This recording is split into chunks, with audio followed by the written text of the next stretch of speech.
आजची तुमची चौथी वेळ होती ना?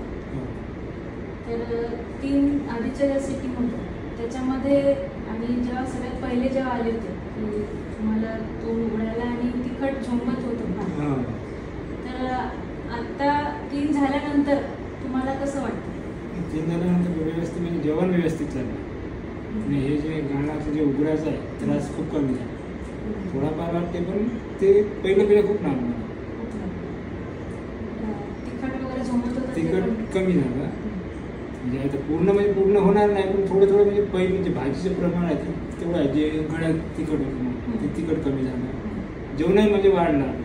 पहिले मी 2 पोळी खात होते, 3 पोळी खात. आणि तोंड उघडण्यामध्ये पण फरक वाटतो खूप. सुरुवातीला इथे पण दुखत होतं, हे उघडायला इथे दुखत होतं. आता दुखणं कुठे दुखत नाही, फक्त उघड्या व्यायाम करताना थोडा ताण पडते.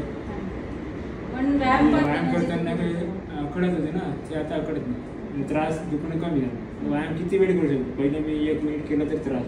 आता मी दिवसभर गाल फुगवलं तर हे इथं दुखत.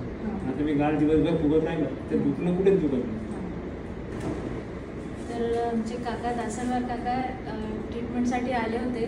त्यांची लेझर थेरपी सुरू आहे आणि फार वर्षापूर्वी त्यांनी खर्रा खात होते, पण त्यांनी खर्रा सोडून सुद्धा किती वर्ष झाले काका?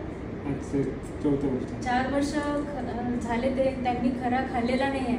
पण त्यावेळेस जे खर्रा खाल्ल्यामुळे ज्या गालाच्या पेशी ज्या ताठर होतात तर त्यांना जवळपास खर्रा सोडल्यानंतर सुद्धा 3 ते 4 वर्ष तोंड कम्प्लिटली उघडता नव्हते आणि गालाला आग होत होती.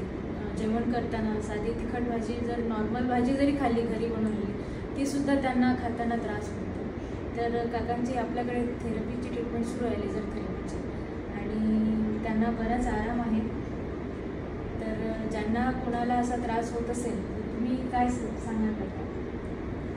बाकी तुम्ही याच्या आधी पण काही ट्रीटमेंट बाकी मी केले दवाखान्यात, पण ते काय ते लेझर कापणं त्या भीतीमुळे करायची हिंमत नाही होईल. मग मी व्हिडिओ पाहिला 2-3 जागी का लेझर ट्रीटमेंट नका, त्रास कमी ना उपाय चांगला होतो. म्हणून नंतर मग माझ्या नातलगानेच सांगितलं बा तुमचा दवाखाना आहे, लेझर ट्रीटमेंट आहे. मी नागपूरला जाणार होतो, तर त्याने सांगितलं बा आपल्या यवतमाळमध्येच आहे. मग पत्ता काढून मी 1 दिवस पाहुणे मोठच्या घरी आल्यानंतर इथं आलो, 1 दिवस ट्रीटमेंट घेतलं, नंतर चालू केलं. म्हणजे 2-3 याच्यातच तुमचं म्हणजे चांगला रिस्पॉन्स आला जेवणाच्या. म्हणजे मागच म्हणलं की तुम्हाला जेवणा वगैरे वाढलं म्हणून. तुम्हाला काय वाटतं म्हणजे जे फक्त औषधी किंवा याच्यावरती आहेत किंवा त्यांची इच्छा आहे खर्रा सोडल्यानंतर सुद्धा पण पहिले तर खर्रा सोडणं आपलं व्यसन सोडूनच करायला लागलं. खर्रा खाऊन जर करत ट्रीटमेंट त्याला करता नाही, तर ट्रीटमेंट करावं नाही, यावं नाही. तसं काकांचा अनुभव खूप छान सांगितलं त्यांनी की आधी स्वतःच्या मनाची तयारी करून आपल्याला व्यसन सोडणे हे खूप आवश्यक आहे. व्यसन सोडल्यानंतर त्याला ट्रीटमेंटमध्ये आता लेझर थेरपी खूप सुंदर एक अशी ट्रीटमेंट आहे. तुमच्यासमोर अनुभव काकांनी शेअर केला आपल्यासोबत. आधी जे याच्या संबंधी ट्रीटमेंट असायची की गालामध्ये इंजेक्शन देणे किंवा फक्त मलम लावणे, तर त्याचा जो इफेक्ट आहे तो खूप स्लो होतो आणि मग त्यामुळं पेशंटला वाटतं की इफेक्ट न दिसल्यामुळं ती ट्रीटमेंट तशीच अर्धवट राहते आणि मग काही वर्षांनी परत त्यांना एक 5-6 महिन्यात किंवा 4 महिन्यात परत त्यांना असं वाटतं की ट्रीटमेंटनी पण काही होत नाही, तर परत खायला सुरुवात केली जाते, स्पेशली खर्राच्या बाबतीत.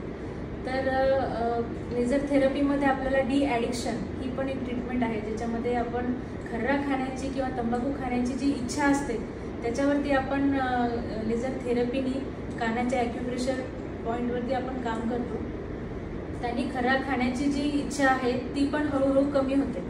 तर ॲडिक्शनमध्ये पण याचा खूप छान रोल आहे आणि आमच्या पेशंट्सचे अनुभव तुम्ही आता याच्यापुढे आम्ही रेकॉर्ड करत जाऊ, डॉक्युमेंट करत जाऊ, तर तुम्हाला पण एक अनुभव ऐकायला मिळतो.